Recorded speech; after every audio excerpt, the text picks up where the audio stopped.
வணக்கம் காய்ஸ், இன்னைக்கு ஒரு தாறுமாறான த்ரில்லர் படத்தை தான் பார்க்க போறோம். படத்தோட ஒன்லைன் ஸ்டோரி என்னன்னா, ஒரு பெரிய தொழிலதிபர் ஒருத்தவன் அவன் மனைவிக்கு தெரியாம வேற ஒரு பொண்ணு கூட அஃபர்ல இருக்கான். அந்த பொண்ணு கூட ஒரு வாட்டி கார்ல போறப்போ தெரியாதனமா ஒரு ஆக்சிடென்ட் ஆயிடுது. அந்த ஆக்சிடென்ட்லயோ ஆப்போசிட்ல வந்த கார்காரனும் இறந்து போயிடுறான். அதுக்கப்புறம் கொஞ்ச நாள்லயே இவன் கூட இருந்த பொண்ணும் ஒரு ஹோட்டல்ல இறந்து போயிடுறா. அந்த கொலைப்பழி இவன் மேல வந்துருது. இதுல உண்மையான கொலைக்காரன் யாரு, இதுல இருந்து அவன் தப்பிச்சானா இல்ல மாட்டானான்றதான் இந்த படத்தோட கதை. படத்தோட ஒன்லைன் ஸ்டோரியை கேட்டு இது ஒரு நார்மல் கதை நினைச்சிடாதீங்க. கிளைமேக்ஸ் நெருங்க ஏகப்பட்ட ட்விஸ்ட் வச்சு தெரிக்க விட்டுருப்பாங்க.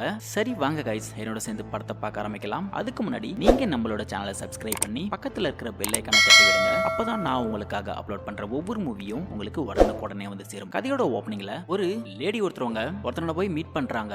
இவனோட பேரு டோரியோ. அவங்கிட்ட இது போல உங்களோட லாயர் ஃபெலிக்ஸ் தான் என்ன அனுப்பி வச்சிருக்காரு அப்படின்னு சொன்னதும் இவனும் உள்ள கூட்டிட்டு போறான். அங்க டிவில இவன் ஒரு பொண்ணை கொன்னுட்ட மாதிரி நியூஸ் வாசிச்சு இருக்காங்க. அது அந்த லேடி பாத்துக்கிட்டு இருக்கா. உங்களுக்காக ரொம்ப நேரம் நான் வெயிட் பண்ணிட்டு இருந்தேன் அப்படின்னு இவன் சொன்னதும், நான் வரத்துக்கு கொஞ்சம் லேட் ஆயிடுச்சு, ஃபெலிக்ஸுக்கு கால் பண்ணி சொல்லலாம்னு பார்த்தேன், ஆனா அவரோட போனும் சுவிட்ச் ஆஃப்ல இருக்கு அப்படின்னு அந்த லேடி சொன்னதும், அவரு ஒரு முக்கியமான வேலையா வெளியூருக்கு போயிருக்காரு, அதனால அவரோட போன் சுவிட்ச் ஆஃப்ல இருக்கு, நம்மளோட கேஸ் எந்த நிலைமையில போயிட்டு இருக்கு அப்படின்னு கேட்டதும், இது வரைக்கும் நல்லா தான் போயிட்டு இருந்தது, ஆனா இப்போ ஆப்போசிட் வக்கீலுக்கோ ஒரு சாட்சி கிடைச்சிருக்கிறதா சொல்றாங்க, இதுக்கப்புறம் இந்த கேஸ் எப்படி வேணாலும் மாறலாம், அதை சொல்றதுக்காக தான் நான் ஃபெலிக்ஸுக்கு கால் பண்ணேன், ஆனா அவரோட போன் ரீச் ஆகல அப்படின்னு சொல்லிட்டு இருக்கா. எனக்கு இந்த கேஸை பத்தி இன்னும் நிறைய டீடைல்ஸ் தேவைப்படுது, அதனால நீங்க ஆரம்பத்துல இருந்து எல்லாத்தையும் சொல்லுங்க, இதுல நீங்க ஒரு சின்ன விஷயத்த மறைச்சாலும் அது பெரிய பிரச்சனையாயிடும், எதையும் மறைக்காம முதல்ல இருந்து என்கிட்ட சொல்லுங்க அப்படின்னு சொல்றா. அந்த ஹோட்டல்ல இறந்து போன பொண்ணும் நீங்களும் என்ன பண்ணிட்டு இருந்தீங்க அப்படின்னு கேட்டதும், நானும் லாராவும் சில மாசமா யாருக்கும் தெரியாம லவ் பண்ணிட்டு இருக்கோம், இது தெரிஞ்சு யாரோ எங்களை பிளாக்மெயில் பண்ணி 1,00,000 யூரோ பணம் கேட்டிருந்தாங்க,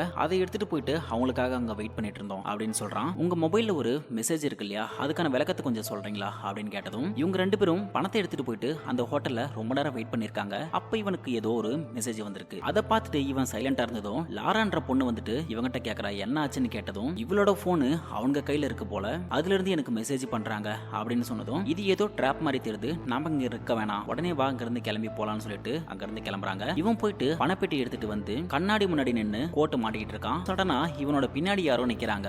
இவன் திரும்ப போற நேரம் இவனை பிடிச்சி அங்க இருக்கிற கண்ணாடியிலே அடிச்சிடுறாங்க.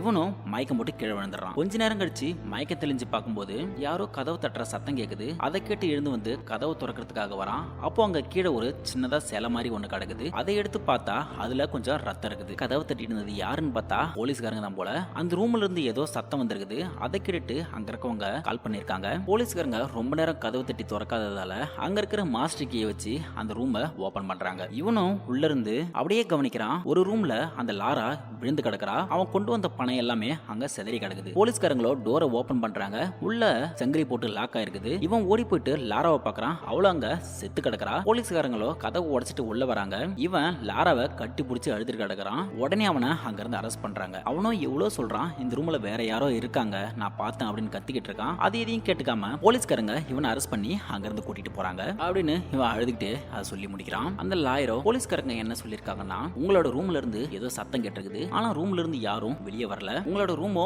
உள்சைட்ல இருந்து தான் லாக் ஆயிருக்குது, அங்க இருக்கிற ஜன்னல் எல்லாமே குளிர்காலன்றதால ஃபுல்லா லாக் பண்ணி அதோட கைப்பிடிய எடுத்துட்டு போயிட்டு இருப்பாங்க. அந்த கைப்பிடி எல்லாமே ரிசப்ஷன்ல தான் இருக்கும். அப்படி யாராவது கொலை பண்ணிட்டு தப்பிச்சு போயிருந்தாலும் அந்த ஜன்னலோட லாக்க உள்ள இருந்து தான் க்ளோஸ் பண்ண முடியும். போலீஸ் வந்து பார்த்த நேரத்துல அது எல்லாமே லாக் ஆகிதான் இருந்தது. சோ ஜன்னல் வழியாவும் யாரும் வெளியே போகலன்றது கன்ஃபார்மா தெரியுது. அதனால சாட்சி எல்லாமே உங்களுக்கு எதிராக தான் இருக்குது அப்படின்னு சொன்னதும், நான் கண்டிப்பா இந்த கேஸ்ல இருந்து வெளியே வந்தே ஆகணும், என்னோட வைஃபும் குழந்தைய கூட்டிட்டு என்னை விட்டு போயிட்டா, யாரும் என்ன இதுல வேணும்னே மாட்ட விட்டுருக்காங்க, அதனால கண்டிப்பா நான் இதுல இருந்து வெளியே வந்தாகணும் அப்படின்னு சொல்லிட்டு இருக்கான். உங்களை யாரும் இதுல மாட்டி விட போறாங்க அப்படின்னு அவ கேட்டதும், எனக்கு அதெல்லாம் தெரியாது, யாரும் என்ன மாட்டி விட்டுருக்காங்க அப்படின்னு மறுபடியும் அதையே சொல்லிட்டு இருக்கான். அப்போ அந்த லேடி வக்கீலோ, என்னோட லைஃப்ல மொத்தம் நான் 2 வகையான கேரக்டரை பாக்குறேன். ஒன்னு அவங்க பண்ண தப்ப ஒத்துக்கிட்டு என்கிட்ட எல்லாத்தையும் சொல்லி காப்பாத்துங்கன்னு சொல்லி கேட்பாங்க. செகண்ட் கேரக்டர் எப்படின்னா, அவங்க என்னை விட புத்திசாலின்னு நினைச்சுக்கிட்டு அவங்க பண்ண தப்பு எதையும் என்கிட்ட சொல்லாம அவங்கள நல்லவங்க போலே காமிச்சுக்கிட்டு ஒரு வேஷம் போடுவாங்க. ஆனா அவங்களுக்கு தெரியாது நான் அவங்கள விட பெரிய புத்திசாலின்னு சொல்லிட்டு.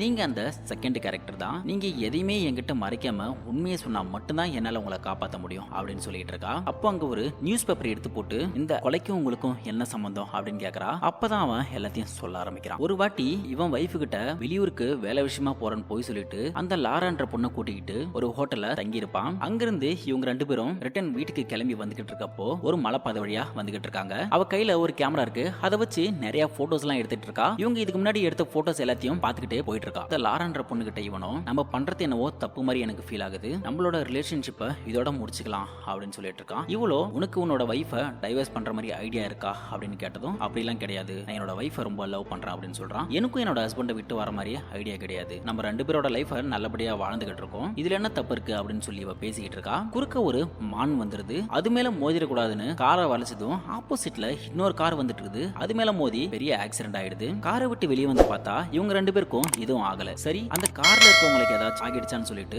போய் பாக்குறாங்க. அந்த கார் உள்ள ஒரு சின்ன பையன் இருக்கான், அவனும் ஸ்பாட்ல இறந்துகிட்டு இருக்கான். உடனே ஆட்ரினோ போலீஸ்க்கு கால் பண்றான். இந்த லாரவோ ஓடி வந்து அவனை நிறுத்தி, தயவு செஞ்சு நீ போலீஸ் கிட்ட சொல்லாத, இப்ப நீ போலீஸ் கிட்ட சொன்னா நம்மளை பத்தி எல்லா விஷயமும் வெளியே வந்துரும், நினைச்சு பார், நீயே இப்பதான் ரொம்ப கஷ்டப்பட்டு ஒரு பெரிய இடத்துக்கு வந்திருக்க, இந்த நிலைமையில நம்மளோட விஷயம் தெரிஞ்சா கண்டிப்பா 2 பேரோட லைஃபும் நாசமாயிடும், அதனால இதை இப்படியே விட்டுட்டு இங்கிருந்து போயிடலாம்னு சொல்லிட்டு அவனை கூட்டிட்டு போயிட்டு அங்கிருந்து கிளம்ப பாக்குறாங்க. ஆனா இவங்களோட காரும் ஸ்டார்ட் ஆக மாட்டேங்குது. இவங்க போயிருக்கிறது ஹில் ஸ்டேஷன்றதால ரோடு எல்லாமே வளைவா இருக்கும் இல்லையா. அப்போ அங்க இவங்க இருக்கிற ரோட்டுக்கு கீழ் சைடுல இருந்து ஒரு கார் வரத அவ கவனிக்கிறா. உடனே ஓடி போயிட்டு அவனோட பாடியை கீழே சீட்ல தள்ளி விட்டுட்டு அங்க இருக்கிற ஒரு நோட்டு பேனாவை எடுத்துட்டு வந்துட்டு இவங்க கிட்ட நின்னு பேசிக்கிட்டு இருக்கா. கார்ல வந்த ஒருத்தரனும் இவங்க கிட்ட காரை நிறுத்திட்டு என்ன ஆச்சுன்னு சொல்லி கேட்கும்போது, கார்ல வந்துட்டு இருக்கப்போ குறுக்க ஒரு மான் வந்துடுச்சு, அந்த சமயம் எங்க 2 பேரோட காரும் ஆக்சிடென்ட் ஆயிடுச்சு, இத நாங்களே பேசி முடிச்சுக்கலாம்னு பேசிட்டு இருக்கோம் அப்படின்னு சொன்னதும், உங்களுக்கு எதனா அடிபட்டு இருக்கான்னு கேக்குறாப்ல.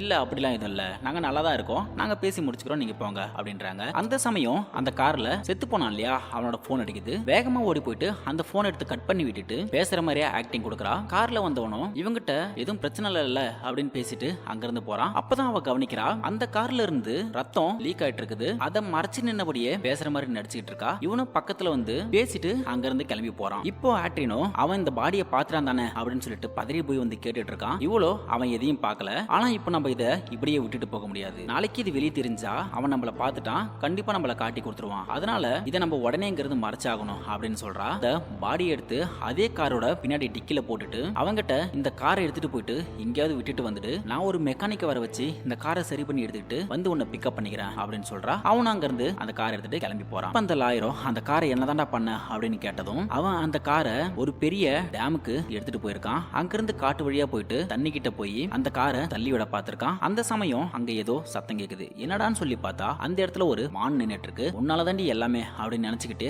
அந்த காரை தள்ளி தண்ணிக்குள்ள விட்டுறான். அந்த காரும் அங்கேயே முழுகிடுது. எப்பவுமே லாராவுக்கு அவன் லேண்ட்லைன்ல இருந்து மட்டும் தான் அவளுக்கு கால் பண்ணி பேசுவான். அதே போல லேண்ட்லைன்ல இருந்து கால் பண்ணி அவன் இருக்கிற லொகேஷனை சொன்னதும் அவ வந்து கூட்டிட்டு போறா. அப்பதான் அவ ஒரு விஷயம் சொல்றா, இவன் அங்க இருந்து போனதுக்கு அப்புறம் மெக்கானிக்கு கால் பண்ணி இது போல வண்டி ஆஃப் ஆயிடுச்சுன்னு எடுத்துட்டு போறதுக்கு ஒரு வண்டி வேணும் அப்படின்னு சொல்லி பேசிக்கிட்டு இருக்கா. அந்த சமயம் ஆப்போசிட்ல ஒரு வண்டி வருது. அது உள்ள இருந்து ஒரு வயசான ஆளு ஒருத்தர் இறங்கி வராப்ல. என்ன ஆச்சுன்னு சொல்லி கேட்கும்போது, வந்துகிட்டு இருக்கப்போ ஒரு மான் குறுக்க வந்துருச்சு, அது மேல மோதி ஆக்சிடென்ட் ஆயிடுச்சுன்னு சொல்லிட்டு இருக்கா. இவனும் நான் ஒரு இன்ஜினியர் தான், நான் இது என்னன்னு சொல்லி பாக்குறேன் அப்படின்னு சொல்லிட்டு ஒரு லைட் ஒன்னு கேக்குறா. இவ்வளவு காருக்குள்ள லைட்டை தேடிட்டு இருக்கா. இது என்னோட பிரதரோட காரு, நான் வாங்கிட்டு வந்திருக்கேன், அதனால திங்ஸ் எல்லாமே எங்க இருக்குன்னு எனக்கு தெரியல அப்படின்னு சொல்லிட்டு ஒரு லைட்டை தேடி கண்டுபிடிச்சு கொடுக்குறா. இவனும் செக் பண்ணி பார்த்துட்டு அந்த மான் மேல மோதினதால ஏதோ சென்சார் ஒர்க் ஆகாம இருக்கலாம், பேசாம என் கூட வாங்க, இந்த வண்டியை எங்க வீட்டுக்கு எடுத்துட்டு போயிட்டு அங்க இதை வச்சு சரி பண்ணிடலாம் அப்படின்னு சொன்னதும் இவளும் வேற வழி இல்லாம இவளோட காரை அந்த கார்ல ஜாயின் பண்ணிட்டு அவங்க கூட உட்காந்து அவங்க வீட்டுக்கு கிளம்பி போயிட்டு இருக்கா. போறப்போ அவளை பத்தி இவன் கேக்குறான். இவளோட தங்கச்சியை பாக்குறதுக்காக இவ வந்ததா சொல்றா. அப்போ இவனும் இவங்களோட ஃபேமிலியை பத்தி சொல்றான். இவனோட வைஃப் இங்க பக்கத்துல இருக்கிற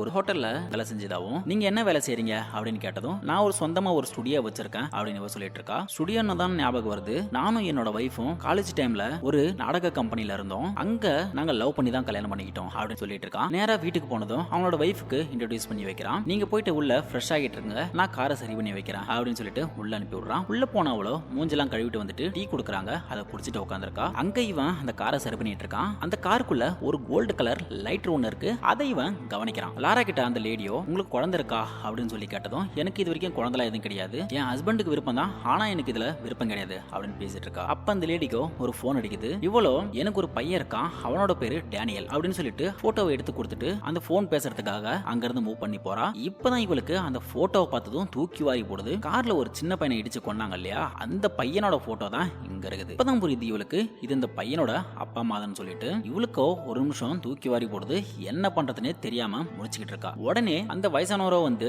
காரை சரி பண்ணிட்டேன், நீங்க இருந்து டின்னரை சாப்பிட்டுட்டு போங்க அப்படின்னு சொன்னதும், இல்ல எனக்கு லேட் ஆயிடுச்சு, நான் கிளம்புறேன் அப்படின்னு சொல்லிட்டு அவளோட ஜாக்கெட் உள்ள இருக்கும், அதை எடுக்கிறதுக்காக போறா. இங்க இந்த அம்மாவுக்கோ போன் வந்தது இல்லையா, அந்த போனோட ஆப்போசிட் சைட்ல இருந்து இது மாதிரி டேனியல் ஒண்ணு இங்க வரல அப்படின்னு சொல்றாங்க. இதை கேட்ட அந்த லேடியோ பயப்பட ஆரம்பிக்கிறாங்க. இங்க இவங்க வீட்டுக்காரங்கிட்ட அவன் வேலையில இருந்து வந்த உடனே பார்ட்டிக்கு கிளம்பி போயிட்டான், ஆனா இன்னும் அவங்க போய் சேரல அப்படின்னு சொல்றாங்க. எனக்கு என்னவோ பயமா இருக்கு அப்படின்னு பேசிட்டு இருக்கும்போது அவன் வேற யாராவது ஒரு பொண்ணை பார்க்க கூட போயிருப்பான், நீ எதுக்கு இப்படி பயப்படுற அப்படின்னு சொல்லிட்டு ஆறுதலா பேசிட்டு இருக்கும்போது இது எல்லாத்தையுமே அந்த லாரா ஒளிஞ்சிருந்து கேட்டுட்டு இருக்கா. சரி நான் அவனுக்கு போன் பண்ணி பாக்குறேன் அப்படின்னு அந்த போன் எடுக்கும்போது தான் அவளுக்கு ஞாபகம் வருது, அந்த கார்ல போன் அடிக்கும்போது இவ போய் எடுத்து பேசுற மாதிரி கட் பண்ணிருப்பா இல்லையா, அந்த போனை இவளோட பாக்கெட்லயே வச்சிருப்பா. உடனே ஓடி போயிட்டு அந்த போனை மறைக்கலாம்னு சொல்லிட்டு பாக்குறா. அதுக்குள்ள இந்த அம்மாகாரியோ போன் அடிச்சிடறா. வீட்டுக்குள்ள இருந்து போன் அடிக்கிற சத்தத்தை கேட்டுட்டு இவங்க வந்து பாக்குறாங்க. உனக்கு ஏதாச்சும் போன் அடிக்கிற சத்தம் கேட்டதா அப்படின்னு கேட்டதும் எனக்கு எதுவும் கேட்கலையே அப்படின்னு அவ சொல்றா. மறுபடியும் போன் அடிச்சு பார்க்கும்போது அங்க இருக்கிற சோஃபாவில அவனோட போன் கிடக்குது. அம்மாக்காரியோ இது வரைக்கும் ஒரு வாட்டி கூட அவனோட போனை இது போல விட்டுட்டு அவன் போனது கிடையாது,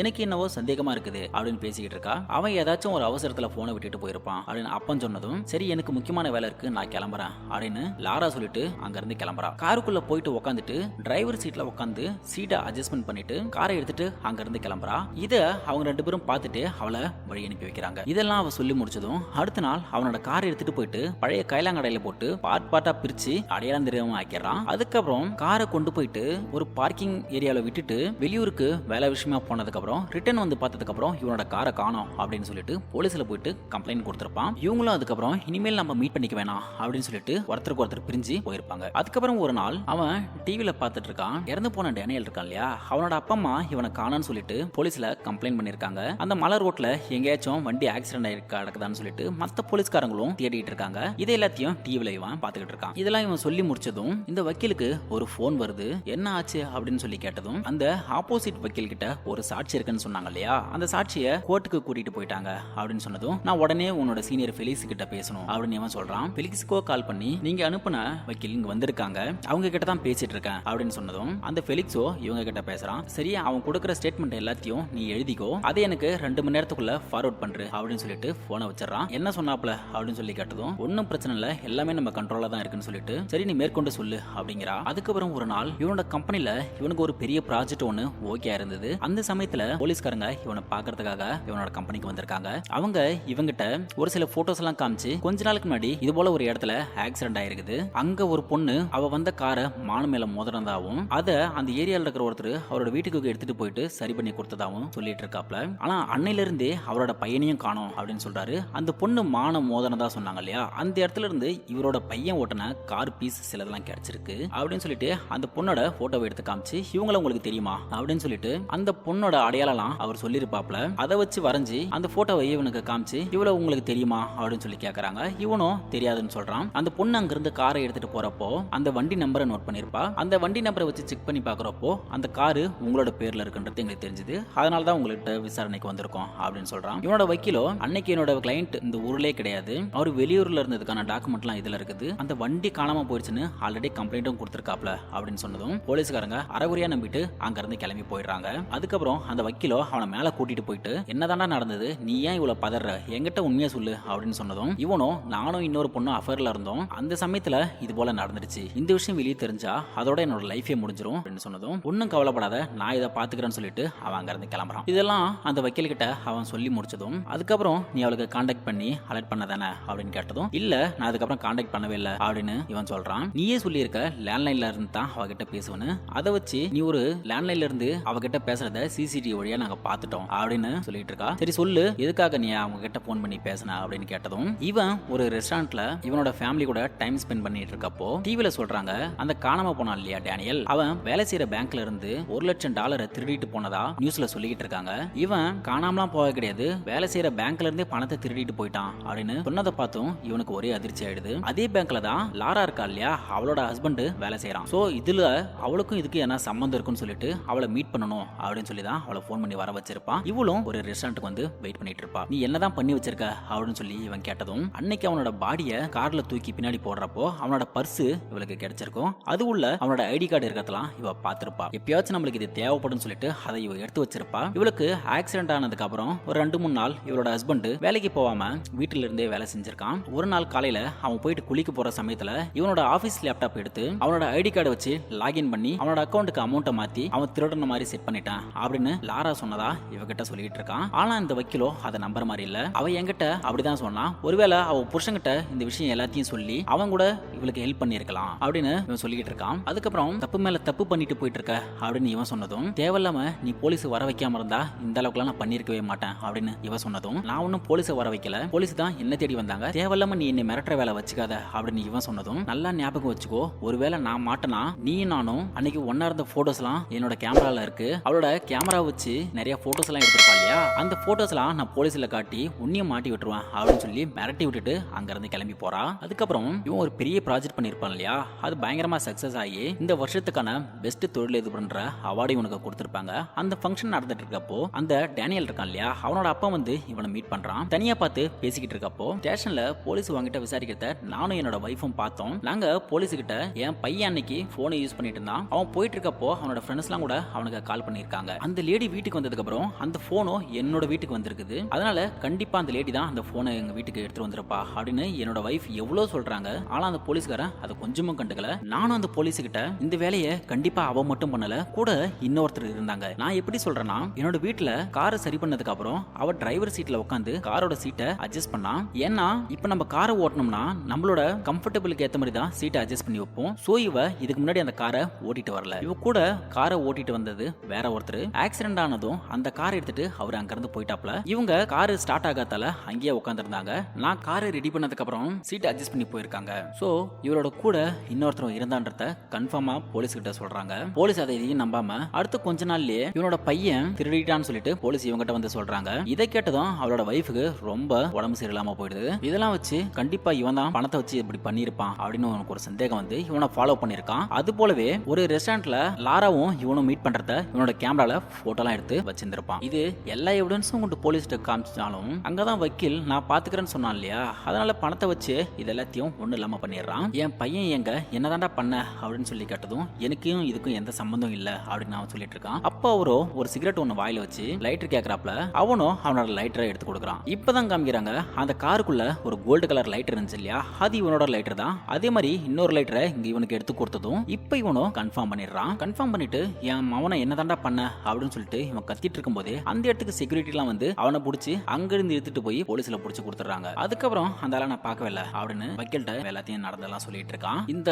டேனியலோட கொலையில சம்பந்தப்பட்டது நீங்க 2 பேரும் தான், அதுல உங்க 2 பேரையும் பழி வாங்குற நோக்கம் இருக்கிறது அவனோட அப்பா அம்மாவுக்கு தான். இப்போ லாராவை செத்துட்டா மீதி இருக்கிறது நீ மட்டும் தான். அவங்களோட பையனை கொலை பண்ணியிருந்தாலும் $1 மில்லியன் கேட்டு பேரம் பேசியிருக்க மாட்டாங்க, டைரக்டா உன்னை கொலை பண்ணி தான் இருப்பாங்க. உனக்கு வேற யாரு மேலேயாவது சந்தேகம் இருக்கா அப்படின்னு கேட்டதும் அப்பதான் சொல்றான், என்னோட ஆபீஸ்க்கு டேனியல் சொல்லிட்டு பேர் போட்டு ஒரு கவர் வந்திருக்கு, அதை ஓபன் பண்ணி பார்த்தா இவன் காரை தள்ளி விட்டான் இல்லையா, அந்த ஏரியோட போட்டோ இருக்கு, அதுல ஒரு சின்ன ஆடியோ பிளேயர் இருக்கு, நீ காரை தள்ளி விட்ட இடத்துல இருந்து பாடி எடுத்து போலீஸ்ட்ட கொடுத்துருவேன் அப்படின்னு சொல்லி ரெக்கார்ட் பண்ணி அனுப்பியிருக்காங்க. இதை பார்த்து நம்ம பையனும் பயந்து போயிடுறான். அதுலதான் $1 லட்சம் வேணும், நீ மட்டும் வரக்கூடாது, கூட அந்த பொண்ணையும் கூட்டிட்டு வரணும், உங்களுக்கு நான் ஒரு இடத்துல ஒரு ஹோட்டல் புக் பண்ணிருக்கேன், அந்த ஹோட்டல்ல பணத்தை வச்சுட்டு வெயிட் பண்ணுங்க, பணம் இல்லாம மட்டும் நீ எக்காரணத்துக்கு கொண்டு அங்க வரக்கூடாது அப்படின்னு சொல்லிட்டு ரெக்கார்ட் பண்ணி வச்சிருப்பான். அதன்படி தான் அவன் பணத்தை எடுத்துட்டு அங்க போயிருப்பான். ஆனா இந்த வக்கீலுக்கோ ஒரு டவுட் இருக்குது, இவன் கடைசி வரைக்குமே உண்மையை சொல்ற மாதிரி தெரியல அவளுக்கு, நோண்டி கேட்டுட்டு இருக்கா. நீங்க சொல்ற கதையில ஒரு ஓட்டை இருக்கு, எப்படின்னா உங்களை அந்த வழியில பார்த்ததால அந்த டவுட் இருக்குன்னு சொல்றது சரி ஓகே, ஆனா அவன் எப்படி கரெக்டா நீங்க தள்ளி கொண்டு விட்ட டேமோட போட்டோ எடுத்து உங்ககிட்ட காமிக்க முடியும் அப்படின்னு சொன்னதும் அதுக்கும் இவன் ஒரு கதை சொல்றான். இவன் போறப்போ கார்ல இருந்து லாரா வெளியே வந்து நின்று போன் பேசிட்டு இருப்பா இல்லையா, அப்ப அவன் கீழே பிளட் லீக் ஆகிறத கவனிச்சிருந்திருப்பான். அதுக்கு மேல் சைட் ரோட்டிட்டு போய் நின்று பாடி எடுத்து நாங்க மாத்தும் போது அவன் மறைஞ்சு நின்று பார்த்திருக்கான். அப்படியே என்ன ஃபாலோ பண்ணிட்டே வந்துட்டு நான் டேம்ல அந்த காரை தள்ளுறப்போ ஏதோ சின்னதா ஒரு சத்தம் கேட்டது, அந்த சத்தமே மான் போட்டிருக்காது, இவன் தான் அந்த சத்தத்தை போட்டிருப்பான், அந்த மாதிரி தான் இவனுக்கு தெரிஞ்சிருக்கும் அப்படின்னு இவன் ஒரு கதையை சொல்லும் போது இவ கன்ஃபார்ம் பண்ணிடுறா, கண்டிப்பா அந்த டிரைவர் கிடையாது, இவன் போய் சொல்றான்னு சொல்லிட்டு இவ எழுதி வச்ச பேர்ல அந்த டிரைவரோட பேரை அடிச்சிடுறா. ஏன்னா அவன் பணத்துக்காக அதை பண்ணியிருந்தா கண்டிப்பா அவளை கொலை பண்ணிட்டு அந்த பணத்தெல்லாம் அங்கேயே வாரி வீசிட்டு போயிருக்க வேண்டிய அவசியம் அவனுக்கு கிடையாது. சோ நிச்சயமா அவன் கிடையாது, நீ எதையே என்கிட்ட இன்னும் மறைச்சுக்கிட்டே இருக்க, என்னன்னு சொல்லு, இல்லனா நிஜமா நீ ஜெயிலுக்கு தான் போவ, நேரம் வேற கம்மியா இருக்குன்னு சொல்லி இவ கத்திக்கிட்டு இருக்கா. சரி நீ முன்ன சொல்லிட்டு இருந்த இல்லையா பணத்தை எடுத்துட்டு போனான்னு, அதுக்கப்புறம் என்ன ஆச்சு அப்படின்னு கேக்குறான். அந்த பிளாக்மெயிலரோ ஒரு ரயில்வே ஸ்டேஷன்ட்ட வர சொல்லியிருப்பான், அங்க கரெக்டா 5 மணிக்கு நீங்க வந்ததும் உங்களுக்கு நான் போன் பண்ணுவேன், அந்த போனை வந்து நீங்க எடுக்கணும் அப்படின்னு சொல்லியிருப்பான். அதே மாதிரி இவங்க போனதும் அந்த இடத்துல போன் அடிக்குது. இந்த லாராவோ போயிட்டு அந்த போனை எடுக்கிறா. போன்ல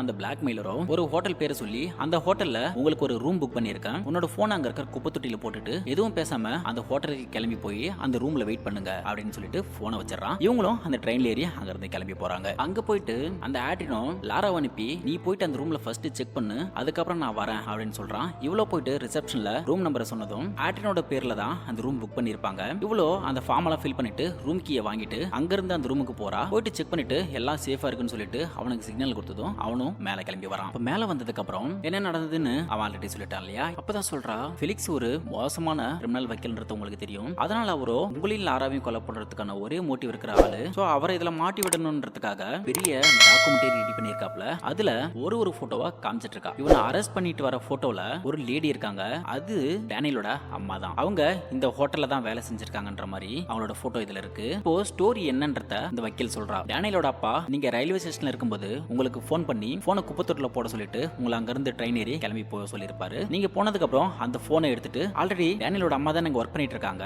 அவங்கள வச்சு அந்த ரூமுக்குள்ள போயிட்டு அங்க இருக்கிற ஜன்னலோட டோரையும் ஒன்னு லாக் பண்ணி விட்டுட்டு ஒளிஞ்சுக்கிட்டு இருந்திருப்பான். இப்போ இவங்க செக் இன் பண்ணிட்டு உள்ள வந்ததும் ஆட்ரினை கண்ணாடியில அடிச்சு போட்டுட்டு இவளையும் கொண்டுட்டு அந்த இடத்துக்கு சத்தம் கேட்டு எல்லாரும் வந்து கதவை தட்ட ஆரம்பிச்சதும் இவன் அந்த ஜன்னல் ஓபன் பண்ணி வச்சிருந்தாங்க இல்லையா, அது வழியா வெளியே போயிட்டு ஜன்னலையும் க்ளோஸ் பண்ணிட்டு பக்கத்துல வேற ஒரு ரூம் இருக்கு, அந்த ரூம் உள்ள போயிடுறான். அவன் அங்க இருந்து தப்பிச்சு போலாம் அப்படின்னு பாக்குறப்போ அதுக்குள்ள அந்த இடத்துக்கு போலீஸ் வந்துடுறாங்க. இப்போ அந்த மாஸ்டர் கீயை வச்சு ஓபன் பண்ணிட்டு உள்ள போறாங்க இல்லையா, அந்த கேப்ல இவன் அங்க இருந்து தப்பிச்சு வந்துடுறான். இவனோட வைஃப் தான் அங்க ஒர்க் பண்ணிட்டு இருக்கா இல்லையா, இவ அந்த ஜன்னலோட கைப்பிடி எடுத்துட்டு போயிட்டு யாருக்கும் தெரியாம அந்த ஜன்னலையும் லாக் பண்ணிடுறா. உள்ள இருந்து வெளியே போனதுக்கான ஆதார இதுலத்தால ஹீரோ வசமா மாட்டிக்கிட்டான். இது போலதான் இவங்க ஒரு ஃபைலை கிரியேட் பண்ணிருப்பாங்க. அவன் பக்கத்துல வந்து உட்காந்துட்டு ஒரு மேப் ஒண்ணு காமிச்சு இதுல அந்த காரை நீ எங்க தள்ளி விட்டு இருக்க சொல்லு, ஏன்னா இன்கேஸ் அந்த சாட்சி அந்த இடத்த காமிச்சாலும் அந்த இடத்துல இருக்கிற பாடி எடுத்து செக் பண்ணா நீ மாட்டிக்குவ, அதனால நம்ம அந்த எலும்பு எடுத்து எரிச்சாகணும் அப்படின்னு சொன்னதும் இவனும் நீங்க எப்படி அதை பண்ண முடியும், அந்த டிரைவர் தான் ஆல்ரெடி ப்ரூஃப் எல்லாத்தையும் கலெக்ட் பண்ணிட்டான் இல்லையா, சோ இதுக்கு மேல நீங்க அதை எடுத்து எரிச்சாலும் ஒரு யூஸ் இல்லையே அப்படின்னு சொன்னதும் அப்பதான் அவ ஒரு ட்விஸ்ட் போடுறா. இவ்வளவு நேரம் ஆப்போசிட் டீம்ல ஒரு சாட்சி இருக்கான்னு சொன்னா இல்லையா, அது எல்லாமே போய் அவன் ஜட்ஜு கிட்டலாம் போக கிடையாது அப்படின்னு இவ சொன்னதும் இவனுக்கோ ஒரே ஷாக் ஆகுது. எதுக்காக நீ இப்படி எல்லாம் சொன்ன அப்படின்னு கேட்டதும் நீ இது வரைக்கும் சொன்னத கதையை வச்சு நானே பாதியில அது போல ஒரு சாட்சி இருக்கிறதா கிரியேட் பண்ணி வாங்கிட்ட சொன்னேன், அந்த மாதிரி எல்லாம் எதுவுமே கிடையாது அப்படின்னு இவ சொன்னதும் இதுக்காக நீ இவங்க இப்படி எல்லாம் பண்ணீங்க அப்படின்னு அவன் கத்துறான். நீ ஆரம்பத்துல இருந்து என்கிட்ட உண்மை எல்லாத்தையும் மறைச்சிக்கிட்டு இருந்த, உண்மையை வாங்கிட்டு இருந்து வர வைக்கிறதுக்காக தான் நான் இப்படி சொன்னேன் அப்படின்னு சொல்றா. எங்க தள்ளி விட்டு இருக்க அப்படின்னு சொல்லிட்டு மார்க் பண்ணு அப்படின்னு பேனாவையும் மேப்பையும் காமிக்கிறா. அவனும் அந்த மேப்பை வாங்கி ஒரு இடத்துல மார்க் பண்றான். மார்க் பண்ணதும் எழுந்து போயிட்டு கண்ணாடியில நின்று பாக்குறா. அங்க தூரத்துல ஒரு பில்டிங்ல இருந்துட்டு ஒருத்தவன் இவங்களே பார்த்துட்டு இருக்கான். அப்போ ஆட்ரினோ நான் உங்ககிட்ட இன்னொரு விஷயம் சொல்லணும் அப்படின்னு சொன்னதும் இவன் அந்த காரை அந்த டேம்ல தள்ளுவான் இல்லையா, தள்ளுறப்போ அந்த டிக்கில இருந்து ஏதோ சத்தம் வந்திருக்குது. என்னடான்னு சொல்லி ஓபன் பண்ணி பார்த்தா அந்த டேனிலோ செத்து போயிருக்க மாட்டான், அவன் உயிரோட தான் இருந்திருப்பான். ஆனா அவன் ஆல்மோஸ்ட் இறக்க போற ஸ்டேஜ்ல தான் இருக்கான். இவனை காப்பாற்ற முடியுமான்னு தெரியல, அதனால வேற வழி இல்லாம காரோட டிக்கிலே மூடி அந்த தண்ணி உள்ளே தள்ளி விட்டுருப்பான். இதை கேட்டதும் அந்த வக்கீலோ காண்டுல கத்திக்கிட்டு இருப்பா. இவ்வளவு நேரம் லாரா தான் அந்த கொலைக்கு முழு காரணம் அப்படின்னு நினைச்சிட்டு இருந்தா, கொலையவே நீ தான் பண்ணிருக்க, நீ ஒரு கொலைக்காரன், இதையெல்லாம் ஜட்ஜுக்கு தெரிஞ்சா இந்த ஜென்மத்தில் நீ வெளியே வர முடியாது அப்படின்னு கத்திக்கிட்டு இருக்கா. இப்படி ஒரு கொலைக்காரன் கிட்ட தான் நான் இவ்வளவு நேரம் பேசிட்டு இருந்தான் அப்படின்னு சொல்லி கத்திட்டு இருக்கும்போது இவனுக்கு காண்டாய் பயங்கரமா கத்திக்கிட்டு இருக்கான். அப்பதான் நடந்ததெல்லாம் வச்சு இவ என்னன்னு சொல்ல ஆரம்பிக்கிறா. அதாவது ஆக்சிடென்ட் ஆனதும் போலீஸ்க்கு இவன் கால் பண்ணுவான் இல்லையா, அது உண்மை கிடையாது, அவதான் போலீஸ்க்கு கால் பண்ண ட்ரை பண்ணிருப்பா. இவன் தடுத்து நிறுத்தி இதை அப்படியே விட்டுட்டு போலான்னு சொல்லிட்டு அந்த காருக்காரன் வரப்பவும் இவன் தான் போயிட்டு நோட் எடுத்துட்டு வந்துட்டு பேசி இருந்திருப்பான். அதாவது லாரா என்னெல்லாம் பண்ணா அப்படின்னு சொன்னோம் அது எல்லாத்தையுமே இவன் தான் பண்ணிருப்பான். அந்த பர்ஸ் எல்லாம் லாரா எடுத்துட்டு வந்துட்டு அந்த ஐடி கார்டை வச்சு மாத்திருக்க மாட்டா. இவன் தான் அந்த ஐடி கார்டு எல்லாம் எடுத்துட்டு வந்துட்டு லாராட்ட கொடுத்து அவன் பைசா திருடின மாதிரி ஒரு செட்டப் ரெடி பண்ணி வச்சிருப்பான். ஆனா லாராவுக்கோ இது ரொம்ப நாளாவே உறுத்திக்கிட்டே இருந்திருக்குது. இதால அவளால நிம்மதியாவே இருக்க முடியாம ஒரு மனநோய்க்கு ஆளாகிறா. இவனும் இங்க பல விருதுலாம் வாங்கிட்டு வேற லெவல்ல மேல போயிட்டே இருக்கான். ஒரு கட்டத்துக்கு மேல லாராவால கண்ட்ரோல் பண்ண முடியாம டேனியலோட அம்மா கிட்ட போன் பண்ணி சொல்லிடுறா. அவங்களுக்கு நஷ்டீடு வாங்கி தரணும்னு சொல்லிட்டு தான் இவளே ஒரு பிளான் போட்டு அந்த ஹோட்டல் ரூம் எல்லாம் புக் பண்ணிட்டு வாய்ஸ் சேஞ்சர் வச்சு அவனுக்கு வாய்ஸ் மெசேஜ் எல்லாம் பண்ணி அந்த போட்டோவை அனுப்பி விட்டு இவ தான் எல்லா செட்டப்பும் பண்ணிருப்பா. அவ நினைச்ச மாதிரியே ஹோட்டல்ல இருக்கும்போது அந்த மெசேஜ் இவளுக்கு வந்ததும் இதெல்லாம் நீ தான் பண்றியா அப்படின்னு அவன் கேட்டிருப்பான். இந்த கண்டிப்பா நீ தப்பிக்க முடியாது, இந்த ரூம் உன்னோட பேர்ல தான் புக் ஆயிருக்கு, உண்மையை அவங்க கிட்ட ஒத்துக்கோ, இந்த பணத்தை நம்ம அவங்க கிட்ட கொடுத்துதான் ஆகணும் அப்படின்னு இவ எவ்வளவு பேசிக்கிட்டு இருக்கா. இதுல தான் காண்டாக்ட் அவன் அந்த சிலையை எடுத்து லாரா வச்சு கொலை பண்ணிருப்பான். இப்போ தப்பிக்கிறதுக்கு வேற வழி இல்லாம நீ அங்க யாரோ வந்து கொலை பண்ணிட்டு போன மாதிரி ஒரு சீனை கிரியேட் பண்ணிட்டு உன்னை நீயே கண்ணாடியில் அடிச்சுக்கிட்ட அப்படின்னு வக்கீல் சொல்லி முடிக்கிறா. அப்பதான் சொல்றா டேனியலோட அப்பா உனக்கு தண்டனை வாங்கி கொடுக்குற வரைக்கும் கண்டிப்பா உன்னை சும்மா விட மாட்டான் அப்படின்னு சொல்லிட்டு தூரமா ஒரு பில்டிங்ல இருந்து ஒருத்தன் பார்த்துட்டு இருந்திருப்பான் இல்லையா, அவனை காமிச்சு அங்க பார்த்தா டேனியலோட அப்பா தான் நின்றுட்டு இருக்கான். இவரையும் இவரோட மனைவியும் இந்த கேஸ்ல மாட்டி விடுறதுக்காக டாக்குமெண்ட் எல்லாம் ரெடி பண்ணிருக்கீங்க, எல்லாத்தையும் கரெக்டா ரெடி பண்ணீங்க, ஆனா மண்டை மேல இருக்கிற கொண்டே மறந்துட்டீங்களாடா அப்படின்னு சொல்லிட்டு அந்த போட்டோவை நல்லா காமிக்கிறா. போலீஸ்காரங்க பின்னாடி ரெண்டு லேடி இருக்காங்க இல்லையா, அவங்களுக்கு ஆப்போசிட்ல கண்ணாடியில பார்த்தா ஒரு லேடி மட்டும் தான் இருக்காங்க. அந்த ரெட் கலர் ட்ரெஸ் போட்டிருக்கிற லேடி தான் டேனியலோட அம்மா. அவங்களோட உருவம் அந்த கண்ணாடியில தெரியல. அப்படின்னும் போதே நல்லா தெரியவே தெரிஞ்சது எடிட் பண்ணி தான் இந்த வேலையை இவங்க பண்ணிருக்காங்கன்னு சொல்லிட்டு, இப்போ வரைக்கும் நீ என்கிட்ட போய் தான் சொல்லிட்டு இருக்க, லாராவை கொண்டது நீதான்றத ஒத்துக்கோ, உன்னை அந்த கேஸ்ல இருந்து எப்படி காப்பாத்துறத நான் சொல்றேன் அப்படின்னு இவ சொன்னதும் தனக்கு அதை விட்டாலும் இவ கண்டுபிடிச்சற இல்ல அப்படின்னு சொல்லிட்டு டக்குன்னு அவன் லாராவை நான் தான் கொன்னேன் அப்படின்னு ஒத்துக்கிறான். உடனே அங்க போன் அடிக்குது. அந்த லாயர் தான். அவன் போன் பண்ணி அந்த டிரைவர் இருக்கான் இல்லையா, அவனாலேயும் எந்த பிரச்சனை வந்துடக்கூடாதுன்னு சொல்லிட்டு இந்த லாயரை படத்தோட ஸ்டார்டிங்ல இந்த டிரைவரை தேடி தான் அனுப்பியிருப்பான். ஒரு வழியா அந்த ஃபெலிக்ஸோ போயிட்டு அந்த டிரைவரை கண்டுபிடிச்சிருப்பான். அவனை ஒரு ஏர்போர்ட்ல ஒர்க் பண்ணிட்டு இருக்கான். அவனை பார்த்துட்டு தான் இப்போ ஆட்ரியனுக்கு போன் அடிச்சு சொல்லியிருக்கான். இங்க அந்த லேடியோ சரி ஒரு 10 நிமிஷம் பிரேக் எடுத்துக்கோ, நம்ம கண்டினியூ பண்ணலாம் அப்படின்னு சொல்லிட்டு போறா. இப்போ அந்த ஃபெலிக்ஸ்ன்ற லாயரை போன் பண்ணி நான் அந்த டிரைவரை கண்டுபிடிச்சிட்டேன், அவனை பொறுத்த வரைக்கும் நீங்க அந்த ரோட்லயே கிடையாது, அவனுக்கு பணத்தை பல்கா கொடுத்து செட்டில் பண்ணிட்டேன், அதனால நீங்க எதுக்கும் கவலைப்படாதீங்க அப்படின்னு சொல்றான். ஃபெலிக்ஸ் கிட்ட நான் இது போல அந்த லேடி வக்கீல் கிட்ட எல்லா உண்மையும் சொல்லிட்டேன் அப்படின்னு சொல்றான். அவனும் எல்லாத்தையும் சொல்லிட்டியா அப்படின்னு கேட்டதும் ஆமா எல்லாத்தையும் நான் சொல்லிட்டேன் அப்படின்றான். சரி நீ எப்படி இப்ப ஃபீல் பண்ற அப்படின்னு கேட்டதும் நிஜமாவே நீ சொன்னதை விட அவ பெரிய ஜீனிஸ் தான், கண்டிப்பா எனக்கு இப்பதான் அந்த கேஸ்ல இருந்து வெளியே வருவன்ற நம்பிக்கையா இருக்குது அப்படின்னு சொல்றான். வக்கீலும் இவனும் பேசிட்டு இருக்கும்போதே அவள் லிஃப்ட் விட்டு இறங்கி போயிடுறான். இவங்க ரெண்டு பேரும் போன்ல பேசிட்டு இருக்கும்போது சிக்னல் சரியா கிடைக்கல.